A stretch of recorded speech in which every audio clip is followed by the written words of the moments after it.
my name is Bill Nichols. A few years ago, I worked at a place called Fontana Village Resort in western North Carolina. It was a wonderful place to live because you got to meet a lot of people. My family, me, my wife, and 4 children performed clogging at the resort, and a lot of people would come up to us after we would do our performance and say, we would like to learn to clog. At that time, there was no such thing as a clogging instructor, because clogging was, at that time, a true folk dance. It had neither a written history or a written vocabulary by which to teach. We were very proud to be one of the first people to use a standardized terminology to teach from. The terminology that we developed during that era has been adopted by several organizations as a standard vocabulary by which to teach. Welcome to Fontana Village Resort. We're here to do a remake of a video that we did several years ago, but we decided to come back to Fontana and do this remake at the place where modern clogging actually started. We're very fortunate to have been a part of that original growth of clogging, and we're pleased to be here today to redo this video in the original place. We hope that you enjoy this video, and I'm sure that if you take time to rewind it and rewatch some of this action, that you'll learn extremely fast. We'll be right back with the first step. Get your shoes on and let's dance. Clogging is a percussive dance. It means that you're going to make sound. And it is also a step dance, which means that you're going to be taking steps. So let's back up and talk to you about something that you already know how to do, which is to walk. Normally when you walk, you just bring one foot in front of the other and you transfer your body weight from one foot to the other. Walking is a natural process that you learned as a very young child. Walking is a process of taking steps.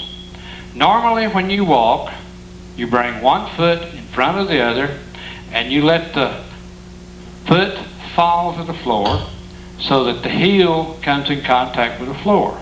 At that point, without any hesitation, you roll your body weight up onto the flat part of the foot. You bring the opposite foot forward, you turn it loose and let it fall to touch the floor, and then you automatically roll your body weight up on it. Walking is a process of taking steps. A step occurs anytime that you transfer your body weight from the foot that is carrying the body weight to the free foot. Like so. You will notice when you walk that when you bring the foot forward, you turn the weight of your foot loose at the hip, and your heel comes in contact with the floor with the knee straight. And you more or less roll your body weight forward to take the step. A step occurs anytime you transfer the body weight from one foot to the other. If the body weight is on one foot, then the other foot is free.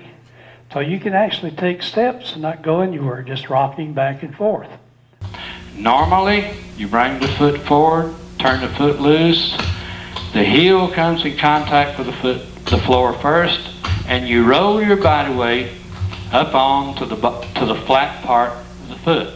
Now, the only difference between a walking step and a clogging step is the fact that you're going to take the step flat foot. The heel will not come in contact with the floor. You're just going to transfer the body weight flat foot on the floor. Now this means that the knees have to bend. The knees will bend as you take the step, and they will straighten as you bring the opposite foot forward. Let me turn sideways and you can see what I'm talking about. When you do the flat foot step, the knees have to bend. You can't transfer the body weight if the knee is not bent, because you can't get the weight forward. So as you bring the opposite foot forward, you straighten both knees and then take a step again with the knees bent.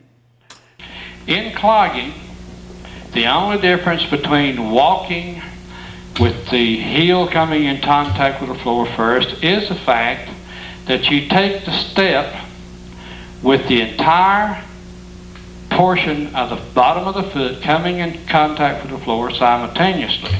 Now, to do this, when you bring the foot forward, instead of turning the foot loose or letting the foot drop from the waist joint or the hip joint, you let it fall from the knee joint so that the knee becomes bent and the foot is hanging under it. You turn it loose and step straight down. That makes, to do this, you have to bend both knees. Then as you come forward to take the next step, as the foot comes forward, you straighten both knees. As soon as it comes forward, you turn it loose and automatically take the step straight down.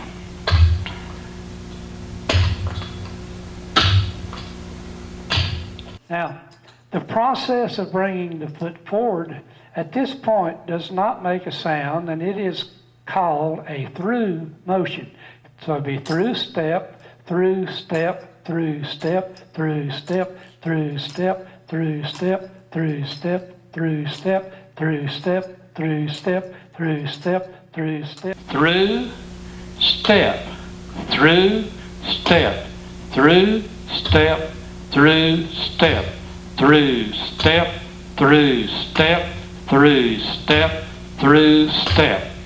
Now, watch the up and down action of the knees. The foot comes forward and you bend both knees simultaneously to take a flat foot step. Bring the foot forward for a through. You straighten both knees and step straight down with the knee bent. The ball of the foot and the heel touch the floor simultaneously, and at that point both knees are bent. And as soon as the foot touches the floor, you have a body weight transfer. The problem that most people have when they start doing this, they will only hear half of what I say. So I'll have to say it several times, and you'll have to determine for yourself whether you're doing this correctly or not. You have to take the steps flat foot with the knees bent, bring the opposite foot forward, straighten both knees, and then take another flat foot step. Most people will only hear the first part where I say bend the knees, and they'll get in the habit of taking the steps like this.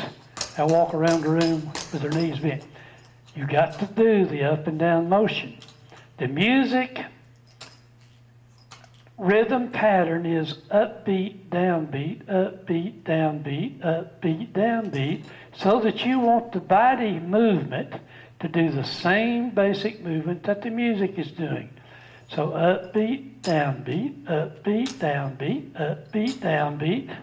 And I can't hardly say all of that stuff in rhythm, so you'll have to watch the tape and see what I'm doing.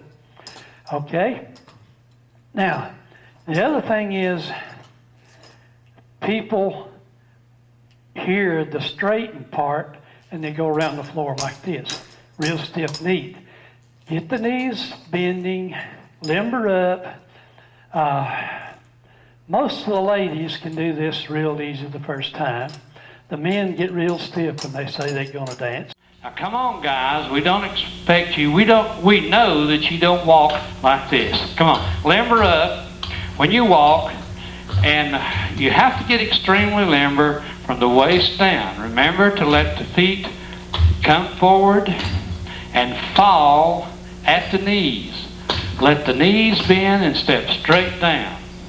As soon as the foot comes in contact with the floor, the body weight is transferred to that foot. This is called flat footing. There is no sound as you bring the foot forward. The only sound that occurs as you take a flat foot step. Flat footing. Through step, through step, through step, through step, through step, through step, through step, through step, through step, through step, through step, through step, through step, through step, through step. We're going to take just a little bit of slow music and count this for you.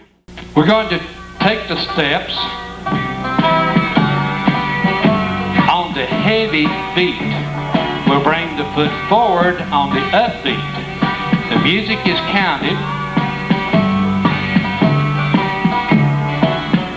And 1 and 2 and 1 and 2 and 1 and 2 and 1 and 2. You bring the foot forward on the and. You'll take the steps on the numbers. 1, 2, ready, go. And step, and step, and step, and step. Brush. Excuse me, not brush, but through. Through, step, through, step, through, step, through, step, through, step, through, step, through, step, through, step. Okay? Hang on, we'll be right back with a little addition to this.